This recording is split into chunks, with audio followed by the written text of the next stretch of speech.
Hey everybody, welcome to the Great Lakes Divide live stream on YouTube, powered by FederalWilliams.com. I'm your host, Adam Biggers. I have a new phone now, so it's kind of tricky here with the angle. So hopefully the video quality on the YouTube channel looks a lot better with this new phone and videos in general. So still kind of getting used to it, and hopefully there won't be any lagging like there used to be. Occasionally, some people would say that they would experience lagging. So a lot to talk about, guys. We'll stick to availability topics today. We talked to Greg Mattison, the defensive line coach, and we talked to Pep Hamilton, the passing game coordinator. So I want to stick to that. I'll tweet the live link, field your questions as normal. But I teased the other day about big personal announcement for myself and Ryan Schuling, my business partner with GreatLakesDivide.com, and we are very proud to announce that we have joined forces with Detroit Sports and Entertainment. And you can follow them on Twitter at DET Sports ENT.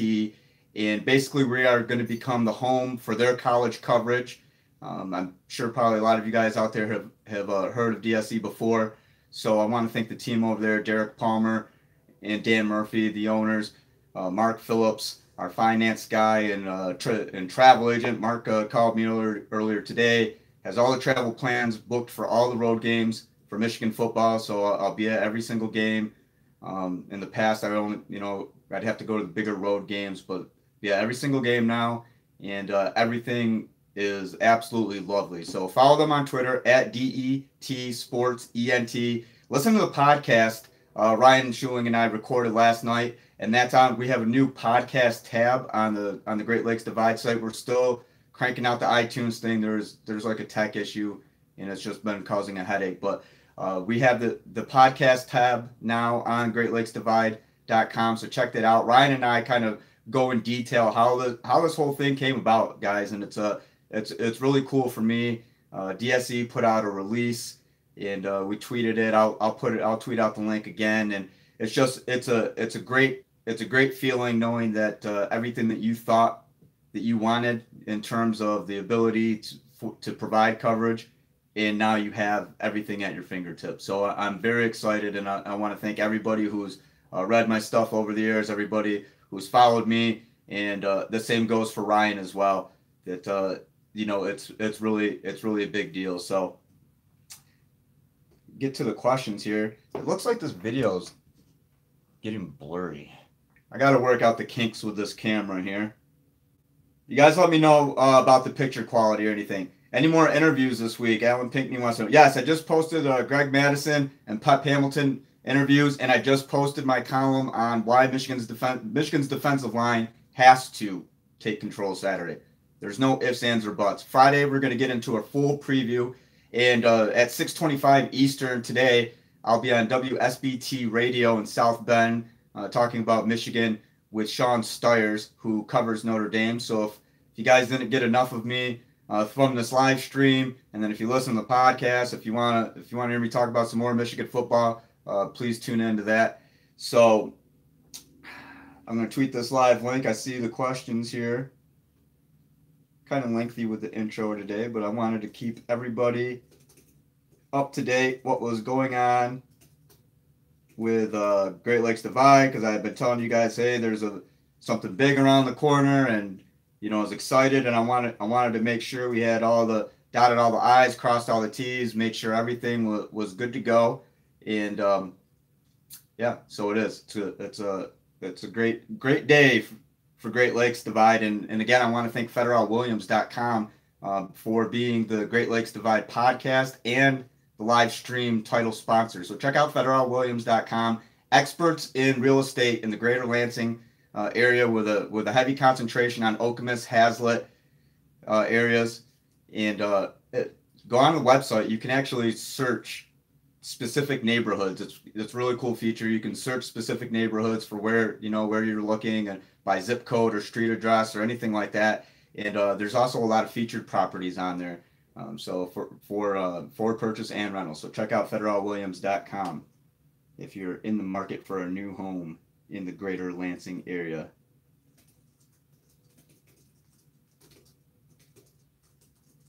And the live, got to make sure gotta tweet this stuff. and then we will finally get into some discussion. I'm recording a podcast with Ryan Schuling at 5, so we do have to kind of limit the time today, but I'll make sure to get everything in there. So Alan Pinkney says, 3 minutes late, Adam. It was 4:15 on my clock, and this video, I have to make sure I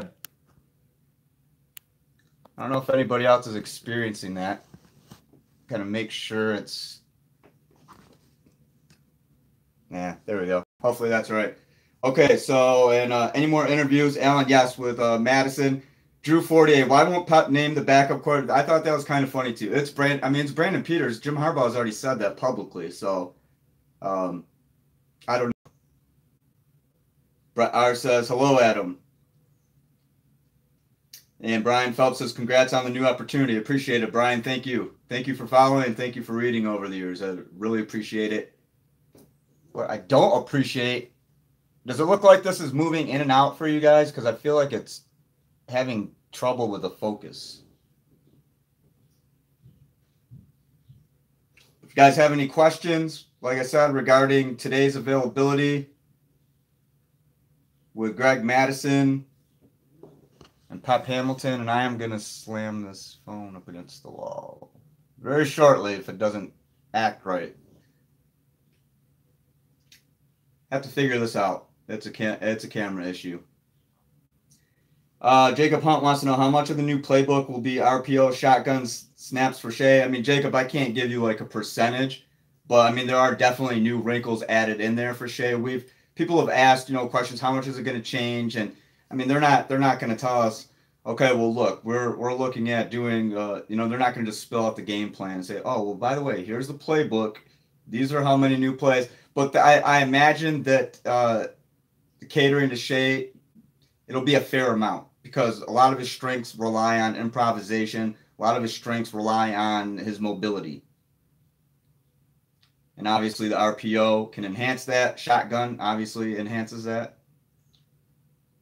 Antonio Wells says, seems like Pep Hamilton expects to win this game. Help the guys enjoy this victory. They're ready, man.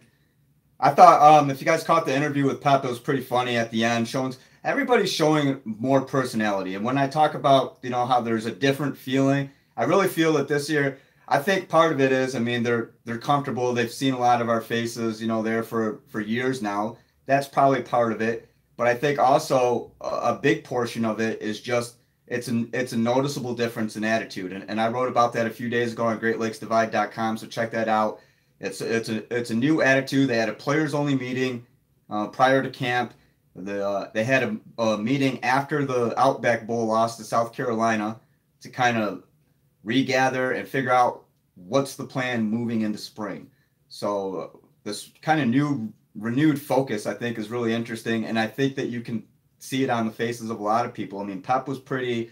Pep isn't usually this lively. I'll say that, and it's not a knock on him. It's just that's not typically his style. Mike Zordich is usually pretty lively. Greg Mattison's usually pretty lively, but today he maybe a little bit more.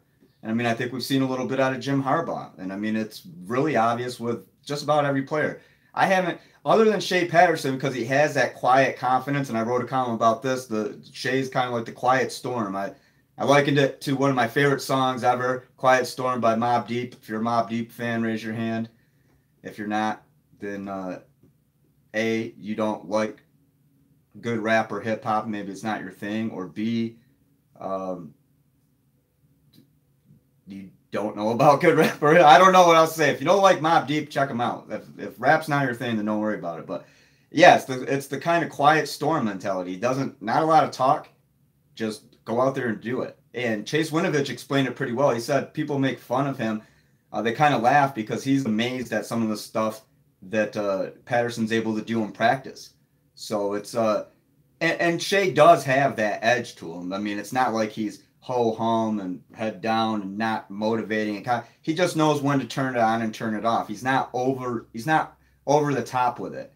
And I mean, I'm not going to name names and single out anybody, but we've seen quarterbacks, some of them, a little bit too much confidence, and not necessarily at Michigan. I'm just saying in general, You see there's a lot of people who like that really cocky quarterback. I mean, you want, like a Baker May. Okay, I'm gonna say names then. Who cares? Like a Baker Mayfield type of guy. You want that cockiness. I mean, Wilton Spate had a little bit of cockiness to him, but it wasn't too much. It was the right amount, and you gotta know how to have that balance to where you are confident. You have to be confident. If you're not, then you have no business playing, anything really. But I mean, let alone let's single it down to the quarterback position at Michigan.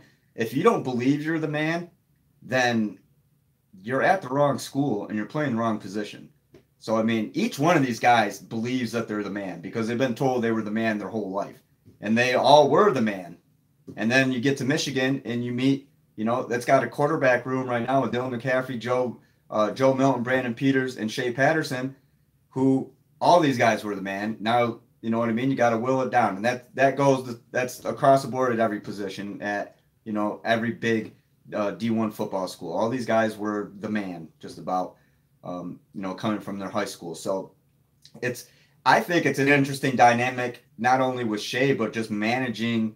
And I don't want to say egos like there's there's conflict, like it's a negative thing, but I mean, of course there's egos, and of course there's got to be personality management. So pretty interesting stuff, at least from my perspective. Alan Pinkney says everything goes through Jim. So is he the offensive coordinator? I mean, I think Pep is probably going to be. It does go through Jim, but I think Pep is going to be heavily involved in play calling. I would not be, Jim McElwain as well. I mean, Dave Warner, or Ed, why did I say Dave again? I just was talking about this earlier. Dave Warner is co-offensive coordinator at Michigan State. Ed Warner at Michigan. Ed was an offensive coordinator at Ohio State. So, I mean, you have enough football minds to where, I mean, there's not the label of offensive coordinator. I guess we'll kind of, through questioning and stuff each week, kind of whittle it down and find out, okay, who is, how is this process? Because, I mean, and I remember I was talking with Angelique Shengelis, and she brought this up. Angelique of the Detroit News, I'm sure everybody out there reads her stuff.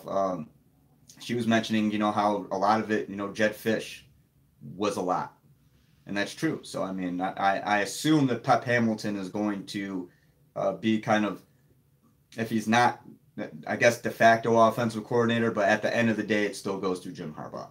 That's my best guess. And again, like I said, through questioning and, asking players and coaches and stuff, finding out who's doing what, we could probably find out a little bit better. So, Drew Fortier says, is Uche a linebacker or DE? Sort of confused on where he'll be fitting. Sounds like they can't keep him off the field. He's pass rush. So, I mean, I in like a 3-4, defensive end.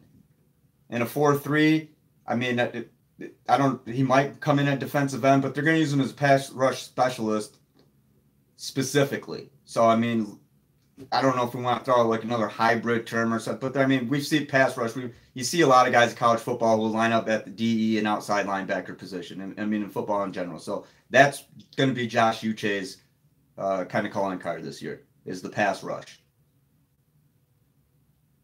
Alan Pinkney says, how are the D-line stars coming along? Greg Mattison seemed very confident. He's got 8 starters again. He likened it to 2016. And Ryan Schuling and I last night on the podcast, we've been talking about this a little bit in the live streams. I think I mentioned this during the live stream. This does have a 2016-ish feeling to me. It is different than 2016. I think they're actually more confident than they were in 16. So, but as far as the starters, I mean, it's going to be chasing Rashawn on the ends. That Brian Monet is going to be a first and second down specialist. Then, I mean, there's going to be guys coming in like, Brian at the nose, at the 3 technique, Aubrey. Sounds like Aubrey. I mean, Lawrence Marshall. And Greg Mattison was very careful to say, okay, well, what do you mean by starter? Is it the guy who's played the first play? He was the first guy to step on the field. Okay, well, then he's the starter by that definition. But the way that they're going to manage it is rotation, because they want guys fresh for the fourth quarter. He said Chase Winovich could probably play every down, but he wants him to be at his best in the fourth quarter. So, I mean, they have the depth. I think they have the rotation figured out. I mean, Aiden Hutchinson's in there behind Rashawn. Kwity Paye had a very good camp, Greg Mattison said. Luigi Villon, a little bit banged up. They didn't give a specific timetable for his return or what exactly the the term that Greg Mattison used, I believe it was like he's slowed down a little bit. So I don't even know if it's, I don't want to speculate hurt or injury, but there's something that slowed him down. But I expect Luigi to be a part of that rotation as well. So Carlo Kemp. And here's a name at defensive end that we haven't heard in a long time. And I was actually just thinking about him the other day. What happened to Reuben Jones? Well, he's in the defensive end rotation, so you'll see Reuben this year too. Just call me Leo, though. Leo, hey, this is Leoism. Thoughts on Pep Hamilton's? Yeah, I'm not even Leo Dice. We're just calling you Leo. Thoughts on Pep Hamilton's role now? I just saw it, kind of just what I just described. I think obviously passing game coordinator is an official job title, but I have to believe, at least part, if not majority, of offensive coordinator duties are going to go through Pep, and then ultimately the final say with Jim. That's kind of the way I'm looking at it right now. But again, with Jim McElwain and Ed Warner, a lot of cooks in the kitchen. And is that a negative thing? Is it almost better to have a guy who is labeled specifically offensive coordinator, or does it even matter? Because if it's not like, okay, well, I'm the offensive coordinator, but I'm not going to consult with everybody else. I mean, I don't even know if the title really matters, to be honest with you. I think it's going to be a meeting of the minds between McElwain, Pep Hamilton, Warner, Jay Harbaugh's running back coach, with Jim Harbaugh with the final say, Sharon Moore, tight ends coach. I mean, that's the way I'm looking at it. Simple Carl says True Wilson will open some eyes. OG Dale Doback says just tuning in. What's up, Adam? Hey, guys.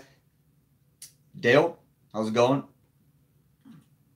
Leo says thoughts on Irving Bay leaving for Central Michigan. Heard he was doing well by Michigan coaches. Yeah, I mean, last year, he's a Flint kid. Went to Flint Southwestern. Only Army All-American out of Flint for football, which, every time I say this, it continues to surprise me.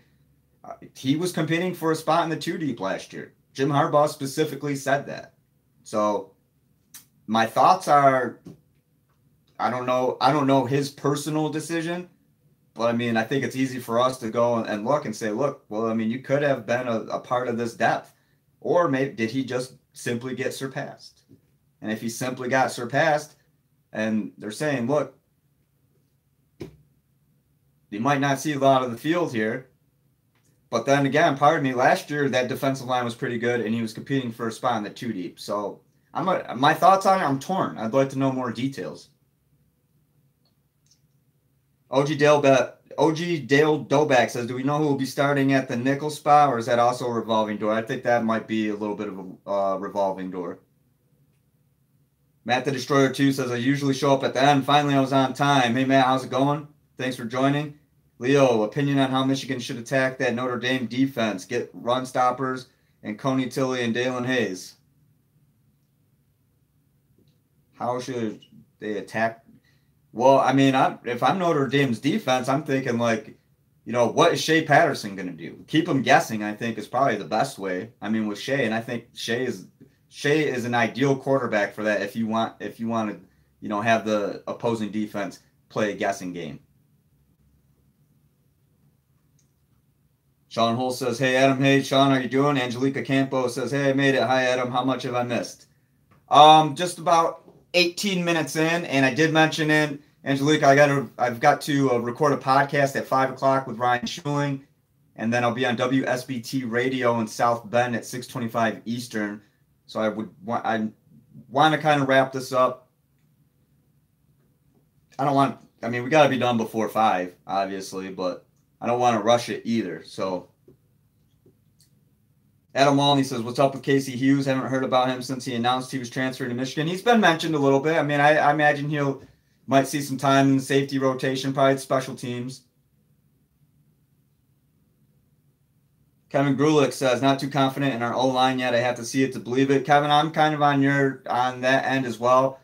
And honestly, I reserve.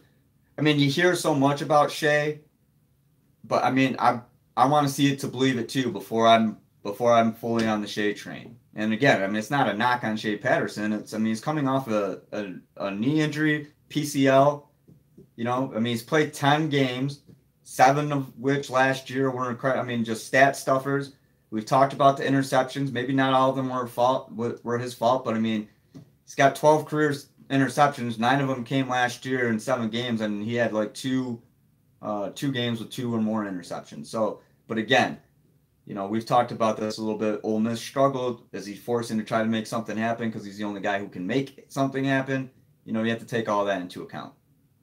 I don't think at Ole Miss he had 2 tight ends like Sean McCune and Zach Gentry, and then even throw Nick Eubanks in there too, and then a receiving core. And I asked Pep Hamilton, you know, about the tight ends and receiving core, and I'll be writing about that, just breaking down these weapons. You know, I've already written about Tariq Black's right foot injury and where Michigan goes from that. Kind of expand on this, but more from an analytical standpoint of, and you know, in Pep's perspective as well.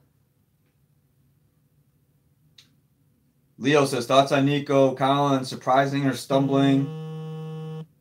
First game, I see him getting some deep passes. I think Nico's going to, they've been talking a lot about Nico. Nico's ready.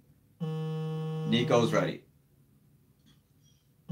Matt the Destroyer wants to know, when do you think Tariq Black will come back?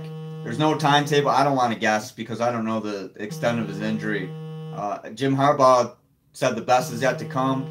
I mean, it's definitely open-ended that he, you know, a return, and it's not definitive. Sorry, didn't turn off the notification. Still learning this phone, guys. Sorry. If anybody's got any hints for video on S9, let me know, because I feel like it's kind of losing focus a little bit. It's like reshifting. But yeah, I don't want to guess. He's not out for the year per Michigan right now. And of course, you know, we saw those, you know, there was a report out there, 100, he was done, you know, 100%. And again, and with Rashawn Gary, guys, there was a rumor about Rashawn Gary. We talked about this a little bit ago. I asked Greg Mattison today, and watch it, it's toward the end of the video. He laughed. He said, let me see if I can pull up the tweet, because I directly quoted him.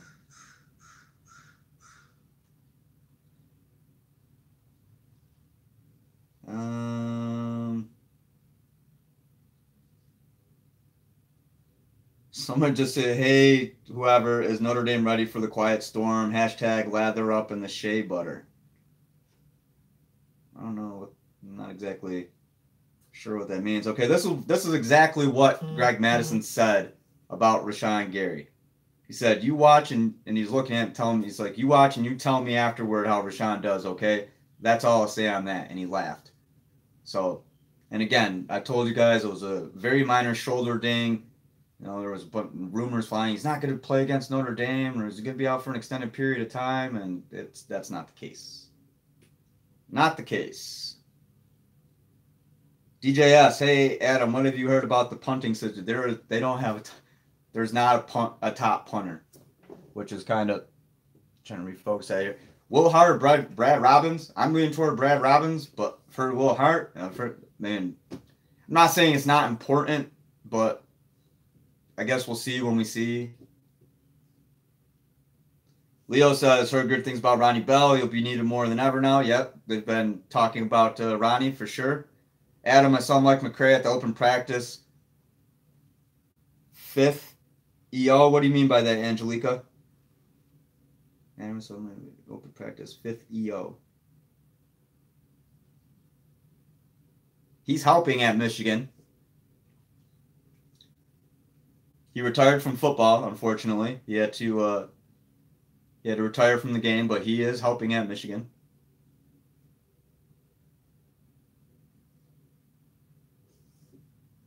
Oh, okay, yeah, he's part of the staff. Yes, Angelica, he is. Sure, Woody 14.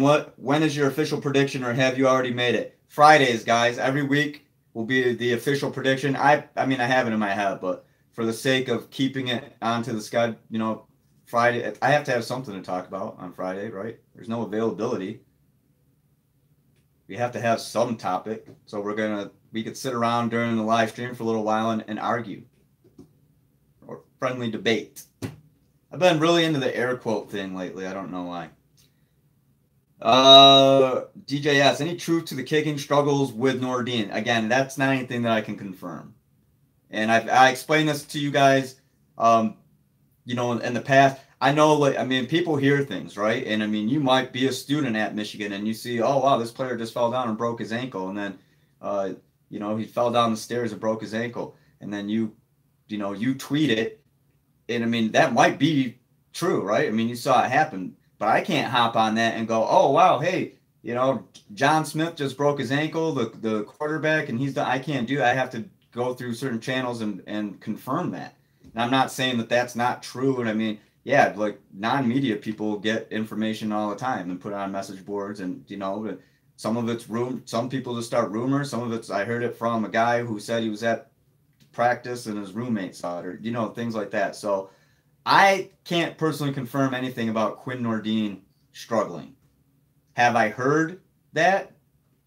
Yeah, I've heard that. But again, I also heard that Tariq Black was out 100% for the year. I also heard that Rashawn Gary wasn't going to play against Notre Dame. So you got to take, you know. Rice Bowl says offensive line, left to right, Runyon, Mattison, Ruiz, Onwenu, Bushel, Beatty. You got it.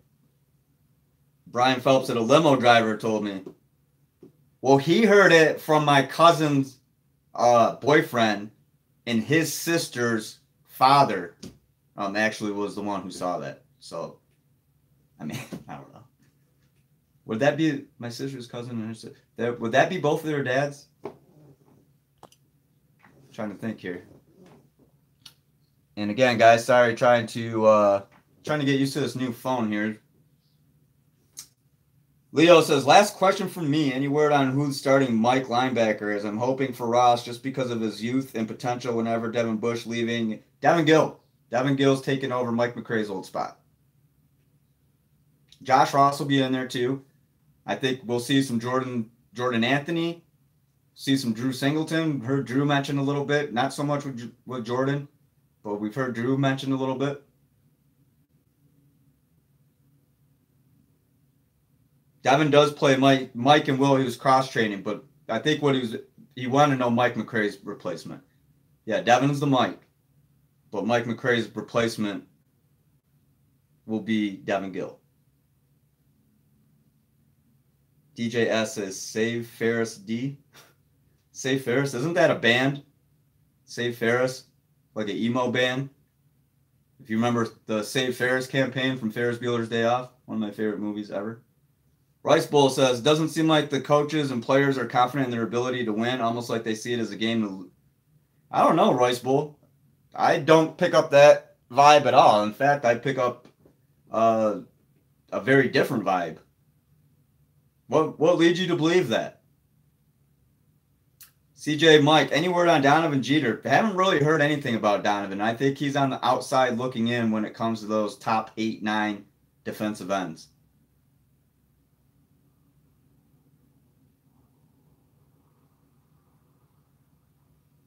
Yeah, OG Dale Doback. Yeah, and Dale, I think maybe it was confusion on his part. He just wanted to know who was going to replace Mike McCray, and that'll be Devin Gill.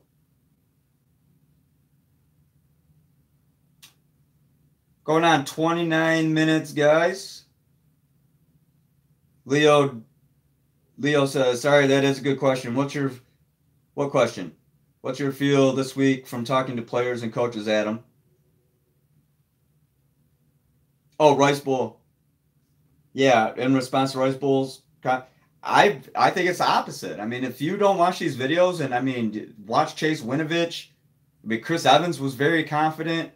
You know, they all have different personalities, but you can see, I mean, Tyree Kinnell, definitely, like, you can tell. I mean, if you're around these guys enough and you've interviewed them and you know their demeanors, I mean, everybody seems up. I don't think anybody thinks it's a game to lose. I think everybody at Michigan believes they're going to go to Notre Dame and win. They're very confident in the offense. I mean, the defense, Notre Dame can't win if it can't score a ton of points, right? I mean, only way I think you're going to beat Michigan, I mean, you got to score 3 touchdowns to beat Michigan, I think. And how often does Michigan get? I mean, I forgot what the average was. I mean, the past 3-4 years, good luck trying to get 2. And what was the year? What, it was 2016? They averaged like 10.6 per game, something like that. DJS, which team do I root for? Well, I like baseball. I root for a lot of baseball teams. I don't talk about like who I'm a fan of and stuff like that because, I mean, I don't see why it's relevant. If the people who know me in like real life know, but we keep that a secret. I've been asked a million times, oh, am I a Michigan fan? No, I am not a Michigan fan. And I'll get, people, well, I don't think you have to be a fan of a team to write honest stuff. And I mean, there's a lot of positive stuff about Michigan football to like. I mean, there's, from a writing standpoint, I mean, give me some beats that are better than covering Michigan football. I mean, I don't think there are really too many. So I'm a fan of what I do. I love what I do. Oh, Drew, this is a good question, Drew. Thoughts on Winovich not being named captain? I think he feels hurt. He said he isn't there to win a popularity contest. Yeah, that kind of caught me a little bit by surprise, actually. That did catch me by surprise. He said it stung. I'm surprised. I mean, Chase Winovich has been a leader on that defense. But he also said, he woke up, what he was saying, I'm not quoting him verbatim, but I mean, in the past, he's woken up, he was a leader. He wasn't a team captain then, still a leader. Okay, well, he doesn't have that label, but I mean, he's still a leader. He's still a leader in the locker room. He's still a guy that they look up to.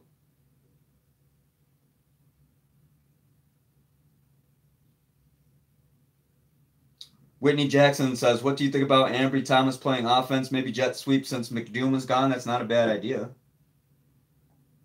And I mentioned this the other day, with Tariq Black. I mean, they wouldn't fill the same role, obviously, but I mean, if you're Kakoa and Eddie McDoom, maybe I was talking about this with Brian Schuling actually last night on our podcast. Maybe you're kicking yourself in the butt. Rice Bowl says, Chase looked so disappointed in the interview that he wasn't named cap. I mean, he didn't. He said it stung. I think it's fair to assume. And yes, he was disappointed. I think so. Maybe a little bit hurt by it. He's always been really, especially since last year, very just personable, honest, forthright. If you guys watch the videos, like I joke with him because he's that type of guy. I mean, he gives a great interview, and that's Chase's personality. If you engage with him and you show interest, you want to have a conversation with him rather than stick a recorder. What are your thoughts on this? Then he's going to just give you, okay, I think this. If you engage with him and have in a conversational tone and have fun with it, and I think he feels comfortable enough with us to tell us that. I mean, I don't think a lot of guys would say that, honestly. And maybe it's the fact, he's a fifth-year senior. He's going to play in the NFL. Maybe, I don't know. I'm not putting words in his mouth, but you don't see a lot of guys do that. And I think you have to be comfortable with yourself, and you have to be comfortable with the people you're talking to, to be so honest. And I was surprised that he said that. Rice Bowl says, yeah, Chase is a great person. I mean, captain or not, I mean, is he a leader? He doesn't have the title captain. I don't think that really matters. I don't think Chase would. I think maybe where it says it stings. I mean, like, okay, because why not? I mean, he's recognized as one of the best defensive ends in the country. It makes sense. I remember we had this conversation right in the beginning of the year. Who would captains be defensively? Chase Winovich was a guy we all mentioned. All right, guys, going on 35 minutes. Going to wrap it up today. And again, comment real quick. Is it blurry right now? Because I feel like I have to focus it there. Now it's back in focus. The screen seems way bigger, and I'm still the same amount of, same distance away. But I want to thank everybody for watching. Again, follow me on Twitter at AdamBiggers81. Follow Great Lakes Divide at GL Divide. That's on Twitter and Facebook, greatlakesdivide.squarespace.com. And follow DET Sports Entertainment, Detroit Sports and Entertainment. Again, I want to thank them. Just huge partnership. major news, guys, and I'm very proud that everything that I need and everything that Ryan needs is ready and available for us. Ryan will be, if you guys follow Ryan Schuling, he covers Michigan State. He'll be out. Well, here's the deal. Friday night he's covering Michigan State versus Utah State. Then I'm meeting him in Lansing. He's coming with me to cover Michigan and Notre Dame. So Ryan's going to be working his butt off this weekend. And then the next week he's going to Arizona, Tempe, Arizona for Michigan State and Arizona State, which is essentially a homecoming for Michigan State quarterback Brian Lewerke. So Ryan got the fun trip. I'll be in Columbus, I'll be in Rutgers, be at Northwestern, I'll be at Michigan State, be at Notre Dame, of course, all the home games, bowl games. So DJS says, keep up the great work, Adam. I appreciate it, guys. Dale Dolbeck said, I've had weird buffering happen the whole time. Has it been the whole time, Dale? Is it focused right now? Because I feel like maybe it's moving when I move. I got to figure it out. Is anybody out there like a cell phone expert? It's a Samsung S9. If you have any helpful hints, I'd really appreciate it. Tweet me at AdamBiggers81 or comment. When it comes to technology, I know like enough to get by. Maybe a little bit more than that, but with this, I don't know. It seems really weird. The phone I had before this was a little bit older. It was an S6, and I didn't seem to have this problem with it. So yeah, doesn't it seem like it's kind of? I will say this though, if you could tell the big time difference with the video interviews with this camera on this phone than the S6. At least for me. So. OG Dale Dolbeck says it's focused in and out, but it buffers for like 3 seconds every 2 minutes. All right, I'll work on that, guys. I don't know what else to say that I will try to. Final comment of the day comes from Rice Bull, and it's in reply to CJ Mike 1024. I wouldn't be surprised if we see some double halfback, fullback triple option plays. Darkman 1212 says, what's going on, Adam and Matt Crittenden? Guys, I literally just closed it. I'm sorry. I'm recording a podcast at 5 with Ryan Schuling. I got to go. And then hopping on WSBT Radio. I tweeted that out. Follow it. It's on Twitter at WSBT Radio is the handle. Talking Michigan with Sean Steyers. So it's a radio station in South Bend. So check that out. I'm sorry, Matt. I tweeted it out I saw him going live at 4:15 Eastern, and I tweeted at like 3:45. So I apologize. This week it kind of got flipped a little bit with the podcast schedule and availability schedule. So he said, "I got work, man." I know. I'm sorry. I'm sorry, Matt. He said, "I'll catch you next." You can rewatch it though. We covered a lot of topics. We talk about Greg Mattison, Pep Hamilton. I'm sure somebody maybe hit close to something that you wanted to know. So hopefully we covered that. And one final plug, guys. Again, I just wrote this column, Great Lakes Divide, .squarespace.com. Michigan's defensive line must steadily control Notre Dame. There's a Shea Patterson column. There's a bunch of stuff. There's Ryan and I's podcast. There's Ryan's on Wisconsin and Big Ten's Wild West. We have a lot more college content coming too, and it won't just be Michigan and Michigan State. That'll be the focus. That'll be me and Ryan. But we're going to welcome DSE writers, and they'll be providing Western Michigan content, Central Michigan content, UDM content.